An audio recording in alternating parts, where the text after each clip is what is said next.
ओम नमो भगवते वासुदेवाय।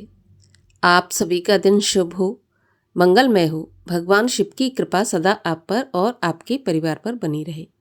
स्वागत है आपका हमारे चैनल पर। आज की इस वीडियो में आप सुनेंगे फाल्गुन मास के महात्म के 19वें अध्याय की कथा। तो कथा आरंभ करने से पहले अगर अभी तक आपने हमारे चैनल को सब्सक्राइब नहीं किया है तो चैनल को सब्सक्राइब करके बेल आइकन पर क्लिक कर लीजिए, और अगर आज की कथा पसंद आती है तो वीडियो को लाइक करके औरों तक भी शेयर करिए। तो चलिए शुरू करते हैं आज की कथा। कुबेर जी के साथ साथ भगवान सदाशिव, भगवान विष्णु और अन्य सब लोग अलकापुरी में पहुंचे। नगर में पहुंचकर कुबेर जी ने सबका यथायोग्य सत्कार किया। फिर भगवान सदाशिव ने विश्वकर्मा को बुलाकर कैलाश पर्वत पर अपने भक्तों और अनुचरों के लिए स्थान बनाने की आज्ञा दी। विश्वकर्मा ने अनेकों प्रकार के स्थान बना दिए। विश्वकर्मा ने भगवान सदाशिव के लिए जो स्थान बनाया था वहाँ की भूमि नीलमणि से बनी हुई थी और मूंगे के खंभे लगाए गए थे। दीवारें सुंदर थीं, सुंदर स्वर्ण की बनी हुई थी, कुंदन के समान दमक रही थीं। उसके दरवाजे संगमरमर के बने हुए थे। भवन के मध्य में भगवान सदाशिव के बैठने के लिए जो स्थान बनाया गया था वह रत्नों से सजाया गया। जब भवन बनकर तैयार हो गया तो विश्वकर्मा ने भगवान सदाशिव के पास जाकर कहा, भगवान, आज्ञा के अनुसार स्थान तैयार हो चुका है, अब मुझे क्या आज्ञा है? ऐसा सुनकर भगवान श्री सदाशिव वहां जाने के लिए तैयार हो गए। मुझे तथा भगवान विष्णु को साथ लेकर भगवान शिव वहां पर गए। जब हम सब वहां पर पहुंचे तो महात्मा कुबेर ने भगवान सदाशिव से कहा, प्रभु, हम सब लोगों की इच्छा है कि यहाँ पर आपका यथाविधि तिलक करें। कृपालु भगवान सदाशिव ने कुबेर जी की प्रार्थना को स्वीकार कर लिया, जिससे हम सबको बड़ा सुख प्राप्त हुआ। ज्योति मुनि ने मुहूर्त का निश्चय कर भगवान विष्णु से कहा कि तिलक का समय निकट है, अतएव आप शीघ्रता पूर्वक कार्य कीजिए। ज्योतिष मुनि की ऐसी बात सुनकर मैं और भगवान विष्णु सदाशिव के पास पहुँचे और उनसे प्रार्थना की कि प्रभु, तिलक का समय निकट है, अतः आप शीघ्रता पूर्वक स्नान कर लीजिए। भगवान सदाशिव ने हमारी प्रार्थना स्वीकार कर ली। उसी क्षण समस्त तीर्थों का जल लाया गया। मैंने और भगवान विष्णु ने भगवान सदाशिव को मल मल कर स्नान करवाया और वस्त्र आभूषण आदि पहनाकर रत्न जड़ित सुंदर सिंहासन पर बैठाया। वेद ध्वनि आरंभ हुई, घंटा, शंख और दुंदुभी बजने लगे। अप्सराएं नृत्य करने लगीं। सभी आनंद में मस्त हो गए। सभी ने यथाविधि भगवान का पूजन किया और उन्हें नाना प्रकार की भेंटें दी गईं, नाना प्रकार की दान दक्षिणा दी गईं। सबसे पहले महात्मा कुबेर ने भगवान सदाशिव का पूजन किया। उसके पश्चात विष्णु और उनके पार्षदों ने, फिर ऋषि मंडक ने उनका स्वागत किया। उस समय चारों तरफ से धन्य धन्य का शब्द गूंज उठा। कोई नाच रहा था, कोई गा रहा था, कोई स्तुति कर रहा था। यहाँ पर 19वां अध्याय समाप्त होता है। इसकी आगे की कथा आप सुनेंगे कल के वीडियो में। एक बार स्वर्ग की अप्सरा मोहिनी ब्रह्मा जी पर अत्यंत आसक्त हो गई। वह एकांत में उनके पास गई और उनके अनुसार ही बैठकर उनसे प्रेमदान की प्रार्थना करने लगी। ब्रह्मा जी को उस समय भगवान की स्मृति हुई। भगवत कृपा से उनका मन निर्विकार रहा। वे मोहिनी को ज्ञान की बातें समझाने लगी, लेकिन वह उसे न सुनकर अवांछनीय चेष्टा करने लगी। ब्रह्मा जी भगवान का स्मरण करने लगी। तब तक सप्तऋषिगण सनकादिक के साथ वहां पर पहुंचे। तब दुर्दैववश अब ब्रह्मा जी को अपनी क्रिया, भक्ति और शक्ति का गर्व हो गया। ऋषियों ने जब मोहिनी के साथ एक आसन पर बैठने का कारण पूछा तो ब्रह्मा जी ने घमंड से हंसकर कहा कि यह नाचते नाचते थककर पुत्री के भाव से मेरे पास बैठ गई है। ऋषि लोग समझ गए और थोड़ी देर बाद हंसते हुए वहां से चले गए। अब मोहिनी का क्रोध जागृत हुआ और उसने श्राप दिया कि तुम्हें अपनी निष्कामता का गर्व है और मुझ शरणागत का तुमने मजाक उड़ाया है, इसलिए संसार में ना तो तुम्हारी कहीं पूजा होगी और ना तुम्हारा ये घमंड रहेगा। फिर वह तुरंत वहां से चली गई। अब ब्रह्मा जी को अपनी भूल का पता चला तो वे दौड़े हुए भगवान जनार्दन की शरण में वैकुंठ पहुंचे। वे अपनी गाथा और श्राप आदि की बात सुना ही रहे थे कि तब तक द्वारपाल ने भगवान से निवेदन किया कि प्रभु, बाहर दरवाजे पर अमुक ब्रह्मांड के स्वामी अष्टमुख ब्रह्मा आए हैं और आपके चरणों का दर्शन चाहते हैं। तब भगवान ने अनुमति दे दी। अष्टामुख ब्राह्मण ने आकर बड़ी श्रद्धा से अत्यंत दिव्य स्तुति सुनाई। ब्रह्मा जी को इन ब्रह्मा के सामने अपनी विद्या, बुद्धि, शक्ति, भक्ति सब नगण्य दिख पड़ी। इसके बाद अष्टामुख ब्रह्मा वहां से चले गए। इनके जाते ही दूसरे ही क्षण द्वारपाल ने कहा, प्रभु, अमुक दरवाजे पर अमुक ब्रह्मांड के अधिनायक षोडश मुख ब्रह्मा उपस्थित हैं और आपके चरणों के दर्शन चाहते हैं। तब भगवान ने उन्हें भी आज्ञा दे दी और वे आए और उन्होंने ब्रह्मा से भी उच्च श्रेणी की स्तुति सुनाई।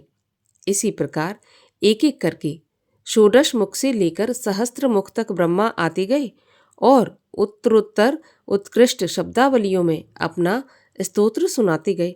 उनकी योग्यता और निरअभिमानता देखकर अपने को प्रभु के तुल्य मानने वाले ब्रह्मा जी का घमंड वहीं पर गलकर पानी हो गया और फिर भगवान ने गंगा स्नान करवाकर उनके गर्भजनित पाप की शांति कराई। इस प्रकार भगवान विष्णु की कृपा से ब्रह्मा जी का घमंड चूर चूर हो गया। और अब सुनिए सीता माता के नितनेम की कथा। सीता माता की कहानी। सीता माता कहती थी और श्री राम इसे सुना करते थे। एक दिन की बात है, भगवान श्री राम को किसी काम के लिए बाहर जाना पड़ गया तो सीता माता कहने लगी कि प्रभु, मेरा तो 12 वर्ष का नितनेम है, अब आप बाहर जाएंगे तो मैं अपनी कहानी किसे सुनाऊंगी। तब भगवान श्री राम ने कहा कि तुम कुएं की पाल पर जाकर बैठ जाना और वहाँ जो औरतें पानी भरने आएंगी उन्हें अपनी कहानी सुना देना। सीता माता कुएं की पाल पर जाकर बैठ जाती हैं। तब एक स्त्री आई। उसने रेशम जरी की साड़ी पहन रखी थी और सोने का घड़ा ले रखा था। सीता माता उसे देखकर कहती हैं, बहन, मेरा 12 वर्ष का नितनेम सुन लो। तब वह स्त्री बोली कि मैं तुम्हारा नितनेम सुनूंगी तो मुझे घर जाने में देर हो जाएगी और मेरी सास मुझसे लड़ेगी। उसने कहानी नहीं सुनी और वह घर चली गई। तब उसकी रेशम जरी की साड़ी फट गई और सोने का घड़ा मिट्टी के घड़े में बदल गया। सास ने देखा तो पूछा कि ये किसका दोष अपने सिर पर लेके आई है। तो बहू ने कहा कि माँ जी, एक औरत कुएं की पाल पर बैठी थी। उसने कहानी सुनने के लिए कहा लेकिन मैंने मना कर दिया, इसी का ये फल मिला है।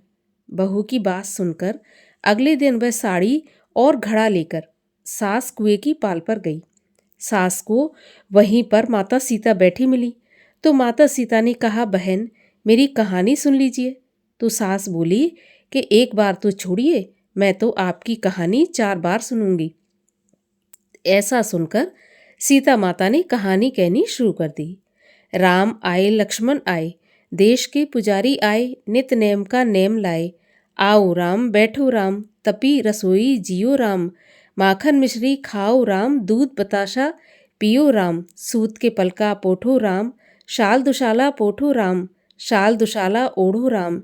जब बोलूं जब राम ही राम, राम संवारे सबके काम। खाली घर भंडार भरेंगे, सबका बेड़ा पार करेंगे। श्री राम जय राम, जय जय राम। सास बोली, बहन, कहानी तो बहुत अच्छी लगी। कहानी सुनकर सास घर चली गई। फिर उसकी साड़ी फिर से रेशम जरी की बन गई और जो मिट्टी का घड़ा था वो फिर से सोने के घड़े में बदल गया। बहू कहने लगी, सासू माँ, आपने ये सब कैसे किया? तो सास ने कहा, बहू, तू दोष लगा के आई थी और मैं दोष उतार कर आ रही हूँ। बहू ने फिर पूछा कि वह कुएं वाली स्त्री कौन है? तब सास बोली, वे सीता माता हैं। वे पुराने से नया कर देती हैं, खाली घर में भंडार भर देती हैं। वे लक्ष्मी जी का वास घर में करा देती हैं। आदमी की जो भी इच्छा हो उसे पूरा कर देती हैं। बहू बोली कि ऐसी कहानी मुझे भी सुना दो। तब सास बोली कि ठीक है, तुम भी सुनो। और सास ने बहू से कहानी कहनी शुरू कर दी।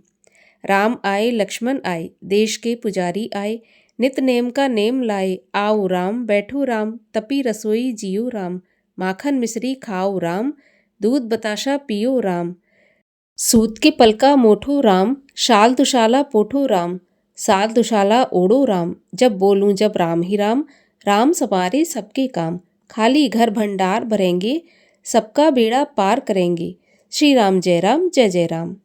कहानी सुनकर बहू बोली कि कहानी तो बहुत अच्छी है। सास ने कहा कि ठीक है, इस कहानी को अब हम रोज कहा करेंगे। अब सास बहू रोज सवेरे उठती, नहाती धोती और पूजा करने के बाद नित नेम की सीता जी की कहानी कहती। एक दिन उनके यहाँ एक पड़ोस की औरत आई और बोली, बहन जरा सी आँच देना। तो वह बोली कि आँच तो हमने जलाई नहीं। तो पड़ोसन ने कहा कि तुम सुबह 4 बजे से उठकर क्या करती हो? उन्होंने कहा कि सुबह उठकर हम पूजा करते हैं, फिर सीता माता की नितनेम की कहानी कहते हैं। तब पड़ोसन ने उनकी बात सुनकर फिर कहा कि सीता माता की कहानी कहने से तुम्हें क्या मिला? तो वे बोली, इनकी कहानी कहने से घर में भंडार भर जाते हैं, सारे काम सिद्ध होते हैं, मन की इच्छा भी पूरी होती है। पड़ोसन कहती है, बहन ऐसी कहानी मुझे भी सुना दो। फिर वह बोली, ठीक है, तुम भी कहानी सुन लो। और उसने पड़ोसन को कहानी कहनी शुरू कर दी। राम आए लक्ष्मण आए, देश के पुजारी आए, नित नेम का नेम लाए, आओ राम बैठो राम। इस प्रकार सारी कहानी पड़ोसन को सुना दी। कहानी सुनने के बाद पड़ोसन कहने लगी, बहन कहानी तो मुझे बहुत अच्छी लगी। अब वह पड़ोसन भी नितनेम सीता माता की कहानी कहने लगी। कहानी कहने से सीता माता ने पड़ोसन के भी भंडार भर दिए। अब तो पूरे मोहल्ले में नितनेम की कथा चल पड़ी। हर किसी की मनोकामना पूरी होने लगी। हे सीता माता, जैसे आपने उनके भंडार भरे, वैसे ही आप हमारे भी भंडार भरना। कहानी सुनने वाले के भी और कहानी कहने वाले के भी भंडार सदा भरे रखना। बोलिए सीता माता की जय। और अब सुनिए श्री शिव चालीसा। जय गणेश गिरिजा सुवन, मंगल मूल सुजान, कहत अयोध्या दास तुम, देहु अभय वरदान। जय गिरिजापत दीन दयाला, सदा करत संतन प्रतिपाला, भाल चंद्रमा सोहत नीके, कानन कुंडल नाग फनी के, अंग गौर सिर गंग बहाए, मुंड माल तन छार लगाए, वस्त्र खाल बाघंबर सोहे, छवि को देख नाग मुनि मोहे, मैना मात की हवे दुलारी, वाम अंग सोहत छवि न्यारी, कर त्रिशूल सोहति छवि भारी, करत सदा शत्रुन छयकारी, नंदी गणेश सोहे तह कैसे, सागर मध्य कमल हो जैसे, कार्तिक श्याम और गणराऊ, या छवि को कही जात न काऊ, देवन जबहि जाए पुकारा, तबहि दुख प्रभु आप निवारा, किया उपद्रव तारक भारी, देवन सब मिल तुमहि जुहारी, तुरत षडानन आप पठायऊ, लव निमेष मह मार गिरायऊ, आप जलंधर असुर संघारा, सुयश तुम्हार विदित संसारा, त्रिपुरासुर सन युद्ध मचाई, सबहि कृपा कर लीन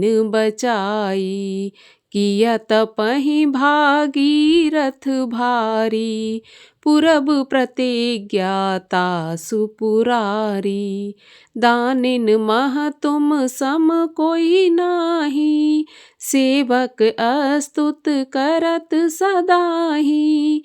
वेद नाम महिमा तब गाई, अकथ अनाद भेद नहीं पाई। प्रगति उदथ मंतन में ज्वाला, चरत सुरासुर भये बिहाला।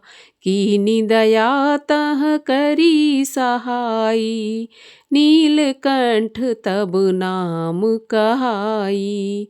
पूजन रामचंद्र जब कीना, जीत के लंक विभीषण दीना। सहस कमल में हो रहे धारी, कीन परीक्षा तबहि पुरारी।